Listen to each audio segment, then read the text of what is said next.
Good morning on this brisk Tuesday, Giving Tuesday, which we are at today. So we were studying on Wednesday night and we were kibitzing that, you have Thanksgiving where you give thanks to God, and then you say thank you for everything I have, and the next day you have Black Friday where you run to buy more, and then you have Cyber Monday. But as one of the guys said, the only saving grace for us is that we have Giving Tuesday. When after we said Thanksgiving and then we thought we're going to shop and buy things and become happier, we realized that the happiest thing we have is Giving Tuesday, when we're able to share that. We're starting our campaign this year, our end of the year campaign, and we're hoping that you're able to join us as we hope to match and reach $250,000 for Chabad and Camp Gan Israel and all the good work that we do. But now on to the portion. So in this week's Torah portion, we read about Jacob coming and meeting Laban, his father-in-law, and he makes a deal with him that he's going to work for him 7 years and be able to marry his daughter Rachel. But Laban tricks him and gives him Leah instead. And then afterwards, he says, what did he do to me? He says, well, you have to marry the older first, and Leah's older. He says, well, work another 7 years and I'll give you Rachel.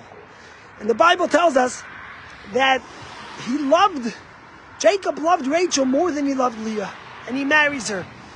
Imagine how hard it was for Leah to have her husband love her sister, love his other wife more than her. So what happens? God sees, and Leah becomes pregnant. She gives birth to a boy. And the Torah says she names him Reuven, which means Reuben. See, God gave me a son. Hopefully he saw my pain, that I wasn't loved enough, and therefore he gave me a son so I could be loved. But that didn't change the fact she was still not as loved as Rachel. So God gives her a second son. She becomes pregnant again and she gives birth to a second son. And again she names him Shimon. Shama Elikim. God heard my pain. He saw that I wasn't as loved as my sister, and he gave me a child, another child. But nothing changes again. And Leah becomes pregnant again. And she has a third child. And this time she names him Levi. And she says, Apam, you love Ishti. Now my husband will have to love me more because I gave him 3 children, which is a quarter of what the tribes will be. I am going to be the main one. But nothing changes. And God gives her a 4th child. But this time something interesting happens. Leah doesn't name him for her sadness, for her hardship, for the fact that her sisters loved more than her, for the fact that she wishes she was recognized and loved more. But she names him Yehuda. Yehuda means, as she says, Apam Odet Hashem. This time, I'm going to thank God. And the truth is that we're called Yehudim, Jews, because of Judah. Because Judah taught us to be thankful, to be grateful. That a Jew means to be in a perpetual, constant state of happiness and gratitude to Almighty God. But the question is, Noach said thank you to God, Abraham, Isaac, so many that came afterwards. Why are we called Yehuda? Why are we called Jews? Because of what Leah named Judah. And the answer is a very profound and powerful one. You see, there's 2 ways to have gratitude. One reason to have gratitude is when everything goes your way. When you have so many blessings, you have a lovely family, you're loved by your husband or wife, you make a very good living, you have a gorgeous home, you go on nice vacations, life is good. But then, there's a time when you have gratitude even in the face of challenge, even in the face of diversity, even in the face of pain and hardship. When someone is in a loveless marriage, they're not loved enough.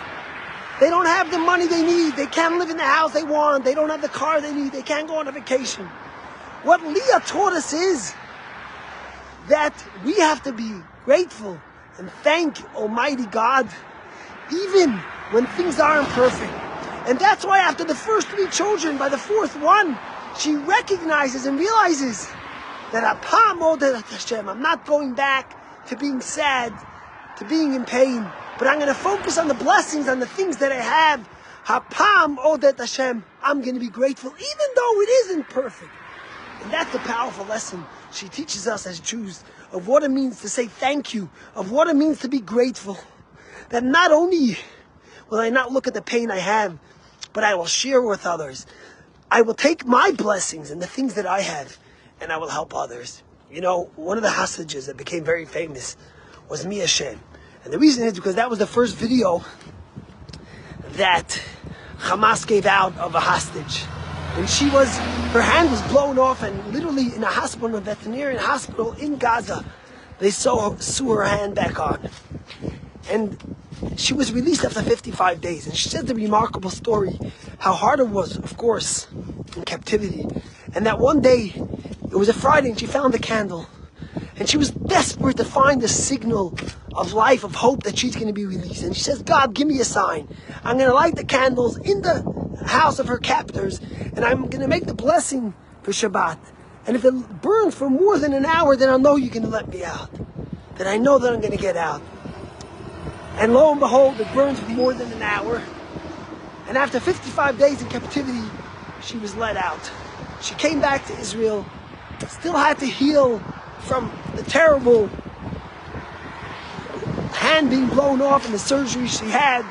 Also, of course, the trauma of getting out of captivity after 55 days and her friends still being there.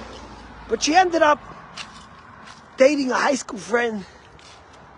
And this week she got engaged, or a couple of weeks ago. His name is Inon Hassan. And she said that she learned that even in the plight and hardship of darkness, of pain, of struggle, you have to find happiness and you have to find things to be grateful for. It's interesting because her name is Mia Shem. Mia Shem, if you put it together, is Mea Hashem, from God. She realized that everything she has comes from God. And as she said, she was born on Lag BaOmer, which is the day of the passing of Rav Shimon Bar Yochai, the author of the Zohar, who brought so much light to this world. This is what Mia Shem teaches us, and this is what Leah teaches us: to be grateful, to have gratitude even when things aren't perfect, even when things aren't going exactly the way we want, and to be able to share it with others and to be able to give. Because the truth is, the greatest joy we get is when we give. The greatest joy we get is when we're able to share. So I'm hoping that you guys join us at chabadch.com/match. $18, $10, $36, $180, $1,800, whatever you could give to help us continue the work we do, to help us grow, and to help us empower the future of the Jewish people with strong, vibrant communities. Have a great day. Stay warm.